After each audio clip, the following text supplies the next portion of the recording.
Garden Basics with Farmer Fred is brought to you by Smart Pots, the original lightweight, long-lasting fabric plant container. It's made in the USA. Visit smartpots.com/Fred for more information and a special discount. That's smartpots.com/Fred.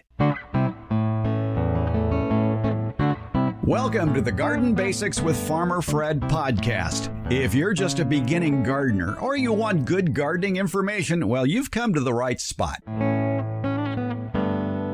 Did you know you could grow palm trees in Switzerland? Well, a little closer to home, there are hardy palm tree varieties that can survive where winter temperatures drop regularly to below freezing. What are those hardy palm varieties? Warren Roberts of the UC Davis Arboretum has some suggestions. Transplanting palm trees, whether in pots or in the ground, can be a tricky proposition.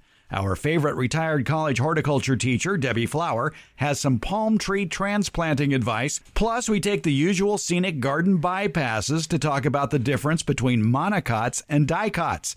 Palms, like grasses or corn, are monocots. Don't worry, we'll explain those terms. And if you're doing any transplanting or propagation of plants, should you use a product containing vitamin B-1? Well, here's a hint where we stand on that. There's something you already have that works just as well at aiding transplant shock. It's all on episode 87 of the Garden Basics podcast, brought to you by Smart Pots, and we'll do it all in under 30 minutes. Let's go. Every week here on the Garden Basics podcast, we like to talk with Warren Roberts, the Superintendent Emeritus of the UC Davis Arboretum. He has a plant of the week. These are plants that you may just find throughout the country. And this comes as a surprise to me. Being a native Californian, I always thought we sort of had the license for palm trees here. But in reality, there are palms that can fit just about any climate in the United States. And Warren, I think that's a great choice. Palms, we'll talk about palms, and it's Palm Sunday on the 28th. Palms are, well, typically subtropical, but there are a number of genera and species that will tolerate quite a bit of cold. And depending on how long the cold lasts, one of the toughest palms regarding cold is the Chinese fan palm or windmill palm, Trachycarpus fortunei. There are a number of species in this genus, all of which are pretty hardy, but evidently that's the most cold hardy. And you see it in Seattle, for example, or on the shores of Lake Geneva. And Georgia. I think it is naturalized in the parts of the southeast of the United States. Not that this has anything to do with what we're talking about, but on Twitter, somebody posted a picture of Stalin's dining room, which was in, I think, the southern part of Russia in his vacation resort. And outside his dining room were palm trees. Oh, yes. Well, he was from Georgia, a country in the Caucasian mountain region. Parts of that region have pretty mild climate. So I don't know where his vacation home was, but I wouldn't be surprised if it was in his home country. I think more than likely it was in that area that hosted the Olympics, the Winter Olympics, a few years ago, and they were having trouble making snow. Oh, yes. Well, and some other palms which tolerate cold weather, relatively cold weather, are the Phoenix dactylifera, the date palm, which is the original palm for Palm Sunday, when Christ was said to have entered Jerusalem on a donkey, and the people brought palm fronds to celebrate that. The donkey versus the horse. The donkey was the animal of peace, whereas the horse represented is an animal of war. So that's, I guess, some more symbolism there. We have to be careful not to get our symbols crashing. Yes, thank you. So anyway, Phoenix dactylifera is pretty tough. It doesn't like a hot, wet climate very much, but it will do fine. There's another Phoenix species, Phoenix robelini, which is not hardy, but it's small, so you could have that and harvest the fronds from that for the celebrants. That one is, I think, is it from Laos, I believe. But it's like a miniature date palm. It's kind of nice. The genus Rhapis, Rhapis, Brahia armata from South America, Chamaerops humilis, which is from the Mediterranean. It's a shrubby species. And the genus Sabal, which includes Sabal palmetto, which is the national tree of South Carolina, I believe. So there are a number of palms which will tolerate cold. Or if you have a sunny place in your house, you can keep the palms, some of which are small, indoors in coldest weather and then outdoors in the summertime.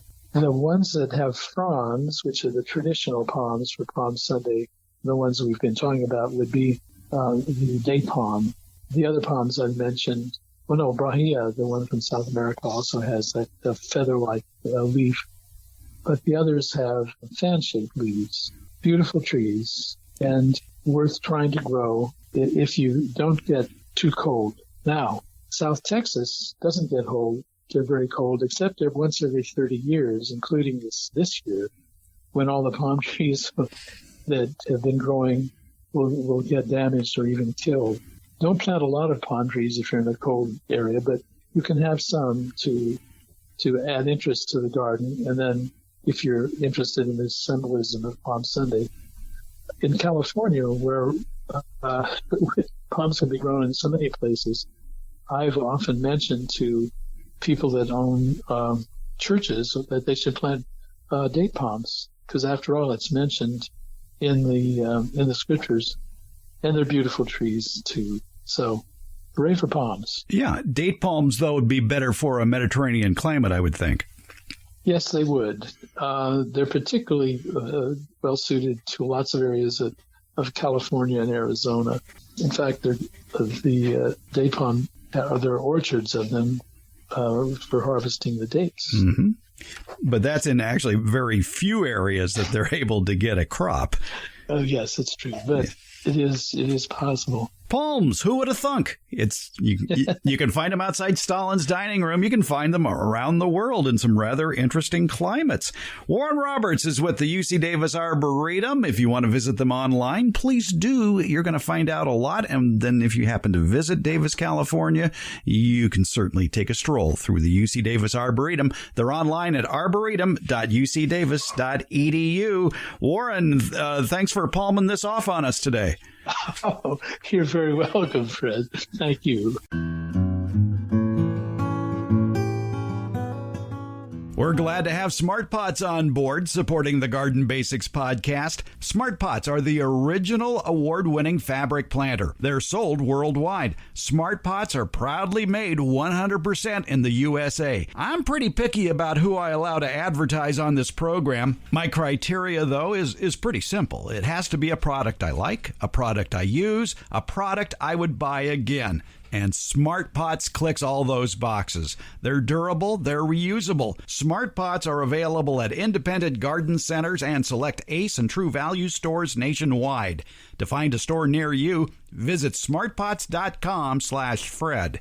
It's Smart Pots, the original award-winning fabric planter. Go to smartpots.com/Fred for more info and that special Farmer Fred discount on your next Smart Pot purchase. Go to smartpots.com/Fred. We like to answer your garden questions here on Garden Basics. Debbie Flower is with us, our favorite retired college horticultural professor, is always inspiring us and we find out a lot. It's always the scenic bypasses that are very educational on this program. And today, let's take a palm plant scenic bypass, Debbie. Palms actually, as we've learned, can be grown in a wide variety of climates. It seems like you can grow palms down to USDA Zone 6. Wow. I don't think I knew that. See, it's a scenic bypass where you learn stuff. Yeah, I love teaching because I'm always learning from my students. All right. Anyway, so Richard writes in, and where does Richard live? He doesn't tell us, folks. If you're going to send an email to fred@farmerfred.com with pictures, tell us where you are, because that'll give us a better idea of how to more accurately answer your questions. And don't forget, you can call with a question, and you don't even have to call. You go to speakpipe.com/garden basics, and then just yell at your computer, and we'll get your question. So that's speakpipe.com. /garden basics. Yeah. /garden basics. Okay. Speakpipe.com/garden basics. It's fun. It's easy. If you have a microphone on your computer or even on your phone, it's automatic. And answering questions is so much fun. Yes, it is. It is. Anyway, so Richard from who knows where says, I have a palm in a pot that is growing upward into the air with the roots exposed. I've had it for a couple of years. It's getting worse. It needs support to stand, and even that is becoming difficult. I want to keep it in a pot, but I need to repot it. I'm unsure if I should plant it or do nothing or repot with the roots lower in the potting soil or something else. It's actually doing okay, except it no longer stands on its own, which is why in the picture you see it leaning against a vertical structure. Do you have any ideas? And Debbie, I know a lot of people get worried, especially with palms. They see all this surface rooting going on, but that's normal. That's normal, yes. A palm is, and now I'm going to get technical, surprise. A palm is a monocot. It's a class of plants or a subclass, depending on whose categorizations you're looking at. Monocots include bamboo, grass, all the bulbs, and palms. And one thing they have in common is they have a different kind of root system. It's called an adventitious root system. I used to tell the students, think of it as adventurous, not adventitious, because roots will arise wherever they can out of the stem. There are certain zones that are on the stem that are more likely to produce roots. And in palms, that's the zone that's just above the soil. And the roots come out, and if they hit the soil or some moisture, they will become feeder roots. But if they don't, they just sort of sit dormant and wait until their chance to get moist and become a feeder root. But there are roots underground, and palms produce huge root systems, which, again, is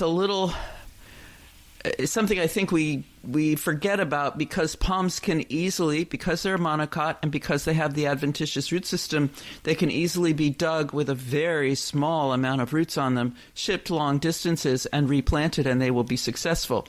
Plants with an adventitious root system can lose their entire root system, or almost all of it, and regrow a whole set. And so I watched the installation of palms in Folsom, where Fred lives, when they were putting in a big shopping center. And I happened to drive down that street when they must have been 30 or 40 foot palm trees on long trucks, and they were using a crane to lift them and plant them.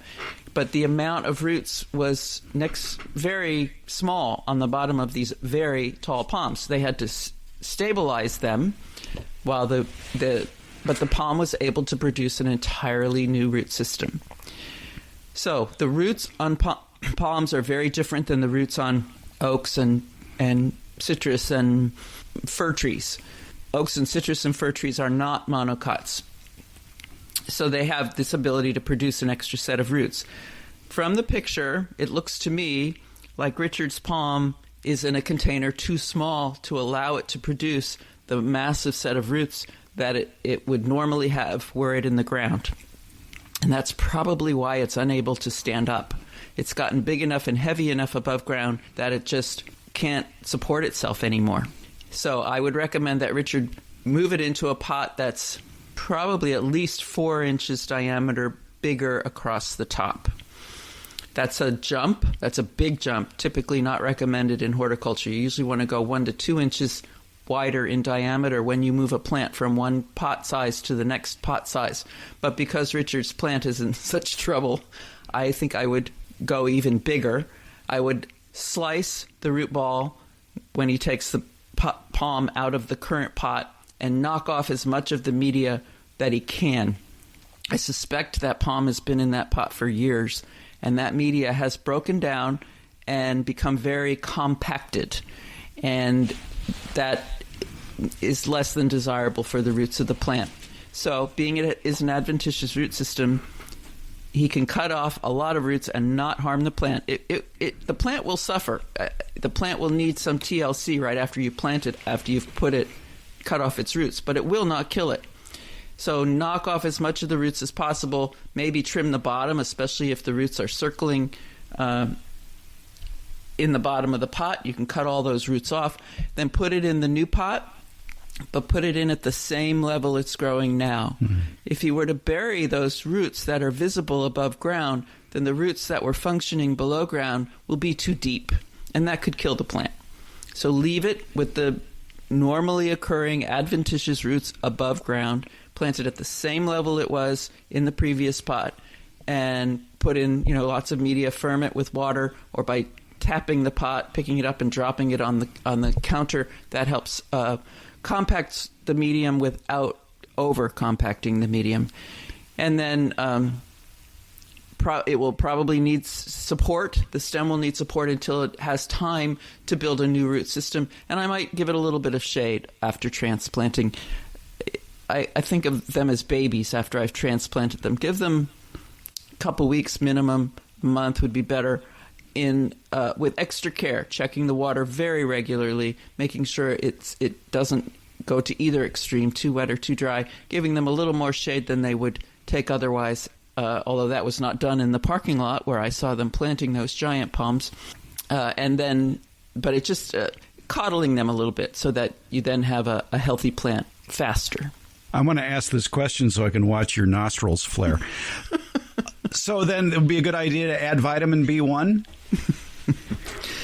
There have been studies on vitamin B1. I know it's touted as a wonder cure, and I've seen it on the shelves at reputable nurseries.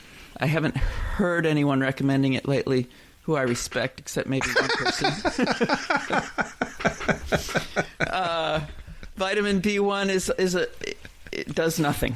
It does not help plants at all.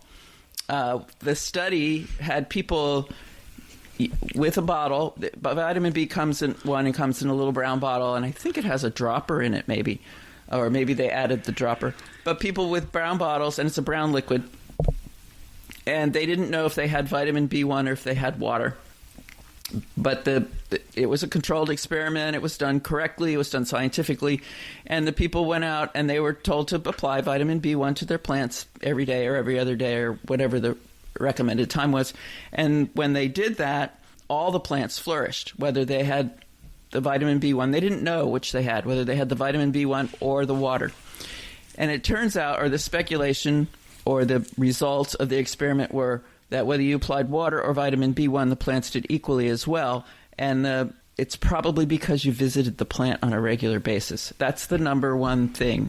So if you want to spend money and apply vitamin B1, you can throw your money away on that product. But the critical thing is that you visit that plant that you just did something to, in this case, transplanted the palm, and see what's going on. Did it fall over? Did something chew on it? That's not real common with palms, but does it have aphids? Did the pot get knocked over by the wind last night? Whatever it is, you're going to see it. Whereas if you don't visit the plant, you miss all those things, and the plant can be in trouble and you don't know it. If you want to use vitamin B1 and spend your money and do that, be my guest. But it's no better than just going out and visiting your plant on a regular basis. Or tossing a Flintstone vitamin into the planting hole. Well, now I have to know what's in a Flintstone vitamin. Yes. Well, there's probably sugar, but... Probably sugar, yes, which would feed the living organisms in the soil. Now, I'm not defending vitamin B1, but if you can actually find a bottle where they list the ingredients, I saw one once. It was like it was from a really old bottle. Okay. From like the 1950s or 1960s. And this was all predicated on an experiment done back in the 1930s using thiamine, which is B1, to grow wheat indoors. And they saw success doing that. Well, that didn't replicate itself outdoors, nor did it replicate itself using other crops. But, somebody in the research department got a marketing idea and started selling this as this wonder drug, if you will, to get plants to adapt to a new environment easier. And it really doesn't. But on this label, besides water and thiamine, it listed auxins. And auxins do have some sort of root regeneration power, don't they? Auxins only work from within the plant. So externally applied auxin only works if you have a wound in the plant. And so if you cut the roots, maybe that does have a benefit. I don't know any research that says that, but we use auxin when we are starting cuttings because we've cut the stem or the leaf or whatever root, whatever kind of cutting we're making, and we have an open door to the vascular system of the plant, which can then absorb the auxin, and the auxin is absorbed and does its thing. You have to have a wound, and in transplanting, you typically do have a wound because it's very difficult to transplant a plant from one place to another without cutting some root somewhere. But the auxin has to touch it, it has to be absorbed to have any effect. By the way, when we're saying auxin, we're not talking about taking a cattle with long horns and shoving it into a planting hole. The auxin we are speaking of is AUXIN. For all you Words with Friends people out there, it's a great word, AUXIN, auxins, which refer to what we're talking about here. Right. It's a plant hormone. It's involved in cell elongation in particular. It's the thing, if you're growing a plant by a windowsill and it grows toward the window, or on a windowsill, and it grows toward the window, then the auxin, it moves away from the sunny side of the plant to the other side of the stem and causes those cells on that side to get longer. And so thus the stem on the side away from the window gets longer and the plant leans toward the sun. And it's involved in cell processes. So yes, it's a very important hormone for plants, but the amount you would get, because my recollection is you use drops of B-1. Right. Very, very little. The amount you use, and when we're using auxin in cuttings, we're using a powder with a certain concentration of auxin, and that concentration needs to be just right for the stem that we're using. If it's too high, it'll actually prevent roots from growing. So that wouldn't be the problem in B1 if you're putting a drop in the soil. But I actually contacted that company once and asked them what was in I guess it was... was it Super Thrive? It was Super Thrive, yes. Yeah. And they gave a very vague answer about good things that are good for plants, or naturally occurring things that are good for plants. One thing we should make clear is you mentioned monocots. Talk about the difference between a monocot and a dicot. There were monocots, and it's a class or subclass of plant, depending on whose categorization of life you're looking at. And by categorization of life, I mean it's kingdom, division, class, order, family, genus, species. It's how closely things are related to each other. As we go down from kingdom, we hit the class, or in some cases it's subclass. And in I thought from kingdom you went to division. Division, right, and then class or subclass. And that's where you'll find the separation of plants into monocot and dicot. And monocots share a certain set of characteristics, and dicots share a certain set of characteristics, which makes us handle them differently. That's why it's valuable to know in a horticulture situation.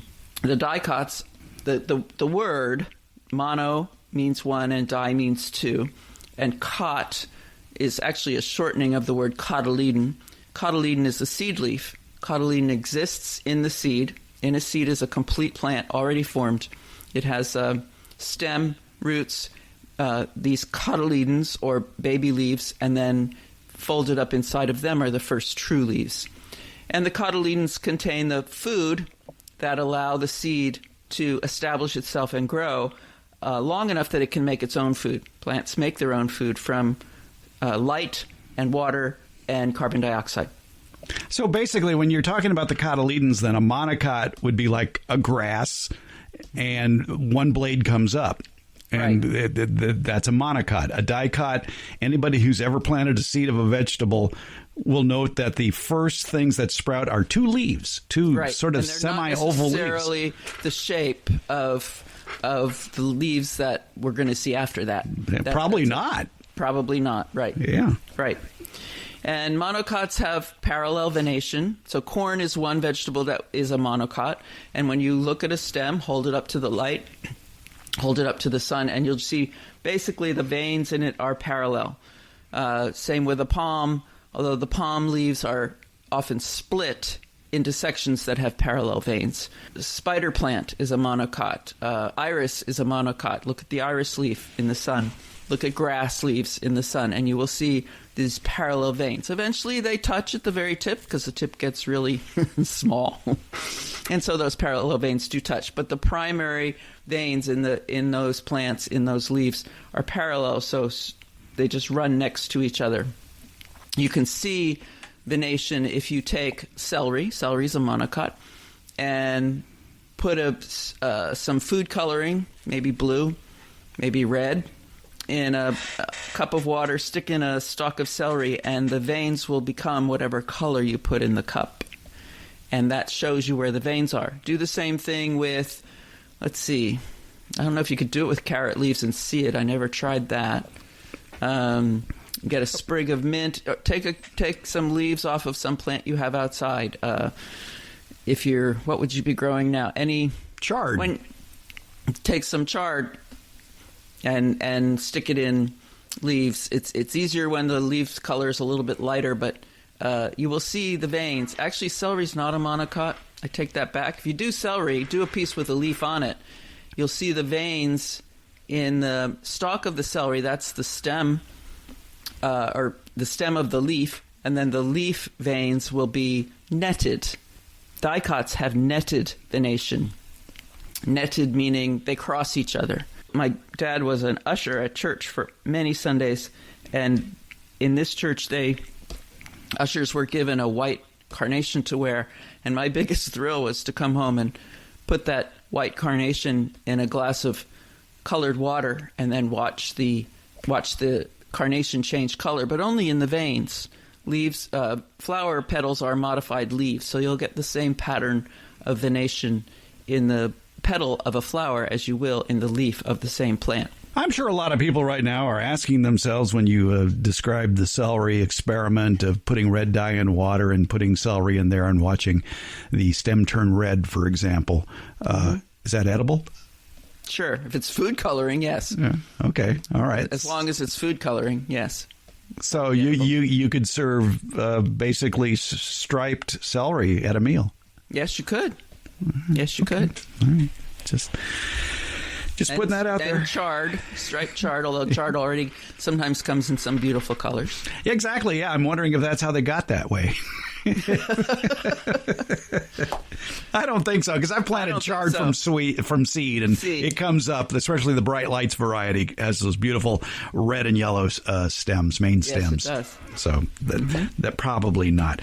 Well, we've learned a lot again from Debbie Flower, our favorite retired college horticultural professor. Debbie, thanks for your efforts in this behalf. Oh, it's a pleasure, Fred. Thank you. Thanks for listening to Garden Basics with Farmer Fred, brought to you by Smart Pots. Garden Basics comes out every Tuesday and Friday. It's available on many podcast platforms, including Apple, Spotify, Google, iHeart, Stitcher, and many more. And if you're listening on Apple, please leave a comment or a rating. That helps us decide which garden topics you'd like to see addressed. And again, thank you.